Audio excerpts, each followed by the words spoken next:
Our tale begins in Macomb County, Michigan, at the Clintondale pump station.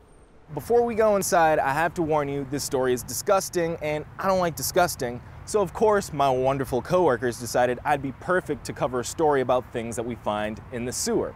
This is a sewage pump station, and in 2018, they found something big in a sewer not far from here. Will Glover, nice to meet you. Nice to meet you. I'm here to meet Macomb County Public Works Commissioner Candace Miller. If there's sewer problems, they're her problems. Let's just cut to the chase. What is a Fatberg? Well, a Fatberg is something that sometimes sewer systems, they're found in the sewer systems. Macomb County found one made up of greases and oils that people have put down their drain rather than disposing of them properly in their garbage. And our particular Fatberg was 19 tons, 100 feet long, 100 feet long? 11 feet wide, and 6 foot tall. That was our Fatberg. That's a gigantic clog, and if it gets too big, it can mean raw sewage backs up into basements or gets released into rivers or lakes. The Fatberg removal cost $100,000. Its discovery came as Miller's team was looking more closely at what was going on beneath. A few years before Miller became commissioner, an aging sewer pipe collapsed, causing a sinkhole. Part of a major street and a house fell in, repairs costing many tens of millions of dollars. A big story, but the Fatberg, that was even bigger. Okay, good morning, everyone. With a piece of the Fatberg by her side, Commissioner Miller invited the press to come by and see it. The Fatberg had its star turned in the fall of 2018. But as I say, we want to use this as a teachable moment if we can, for folks to try to change people's behavior of what they're putting down the sewers. What behavior does she want you to change? Well, this is a flushable wipe, and Candace Miller wants you to stop flushing things like this down the drain.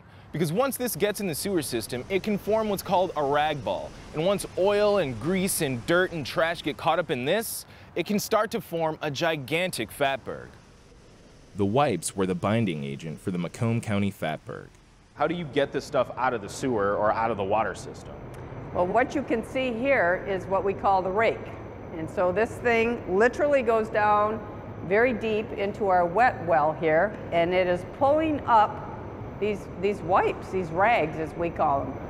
And they dump them right into a bin, right? A trash bin here. No. A big dumpster. Oh my goodness. That is so terrible. we get several of these dumpsters a week at this particular facility, just full of these wipes. It looks foul, but the smell is diabolical. Most of the Fatberg is now in a landfill, but some of it is being studied at Wayne State University's Integrative Biosciences Center, where Tracy Baker looks after it. So you have an actual piece of the Fatberg here in this lab, correct? That's correct, yes. And so were you really excited when you found out you were going to be working and studying a Fatberg? Were you like, yay? I was a little maybe timid at first. Yeah. Carol Miller had contacted me asking if I would be interested in studying the Fatberg. I had to kind of look up what a Fatberg was before I made that decision. Carol Miller, no relation to Candace Miller, was the driving force behind getting the Fatberg into the laboratory.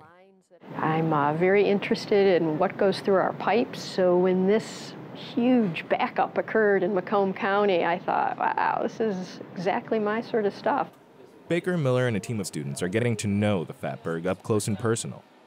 So your hands are in the tank, you're Right. moving stuff around. So we're just looking to see what we can find in the Fatberg. It's mostly plastic and wipes. We found a bunch of tampon applicators, and we can see like sheets like this, which is just wipes, looks like. Is there anything in these Fatbergs that you guys have pulled out that you're like surprised by? Like, I never thought that would be in a sewer, much less here with me now. Mustard packets. Yeah. Mustard packets? Yeah, it just looks like somebody's trash can. What are we trying to find out? We're trying to find out what sort of compounds are included in a Fatberg.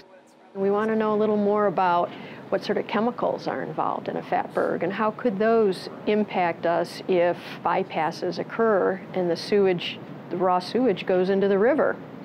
And then we drink that water. So what we put into the water eventually comes back into our body. So we'd like to know about what's in those pipes. Yeah, you just made your job exponentially more important when There you you put go. it that way. We think that it's probably acting as a sponge because the wipes kind of absorb. So I think that it could definitely be concentrating chemicals, and then the bacteria, because it's sitting in sewage for a long amount of time, like the bacteria, many different kinds of bacteria, potentially harmful ones, could be accumulating. So when you're looking at bacteria, is that like a DNA test? Like you're testing the DNA to see which bacteria, to identify the bacteria? Exactly, yeah. So we take parts of the Fatberg, and then we're able to do an extraction. We concentrate it and then do an extraction, and then we do DNA sequencing to look at all the different bacteria that are part of it. It's 23andMe, but for a Fatberg. Exactly. Okay. The research also comes back to the biggest issue concerning this Fatberg mess. It's these wipes. When they go down the drain, how do they break down? This is a wipe that said that it was flushable after 48 hours. I don't think that's gonna go through. I don't think so either. I'm not the smartest man in the world, but... So you can see that is almost fully intact. Yeah. And this is flushable. This is a flushable wipe, yep. As you can see, didn't break down. And that's basically what we see for almost all of the wipes that we've been looking at. And giving the wipes more time doesn't seem to help. This particular wipe has been in this water for over a year. A year? And it looks like you just put it in there a minute ago. It looks brand new. It looks brand new. There are defenders of flushable wipes, which are a worldwide multi-billion-dollar-a-year industry. The Responsible Flushing Alliance, yes, it's a real thing, it's an industry group, says that it's not flushable wipes that's the problem. It's people flushing things like paper towels, feminine hygiene products, and other non-flushable items down the toilet. But the folks specializing in sewage say you shouldn't flush anything but toilet paper. No wipes of any kind, no matter what they say. You know, if you pick one of those up in the grocery store and it says flushable, and you're using it, you're thinking, oh, flushable, I'm flushing it, right? I'm gonna flush it down the toilet. Right. Must be all right, says so right there, you know, on the packaging. Actually, it's a nationwide problem, and even internationally. In fact, London just had to deal with a big Fatberg. New York has a big Fatberg. They're around, and it's because of all these wipes. There's no safe sewer system anywhere. No, and we're doing it to ourselves. I think the Congress should be passing some legislation that outlaws them from packaging with those words on there, that they're flushable. They should say non-flushable, non-biodegradable. And other than that, if they just did that, that would be fine.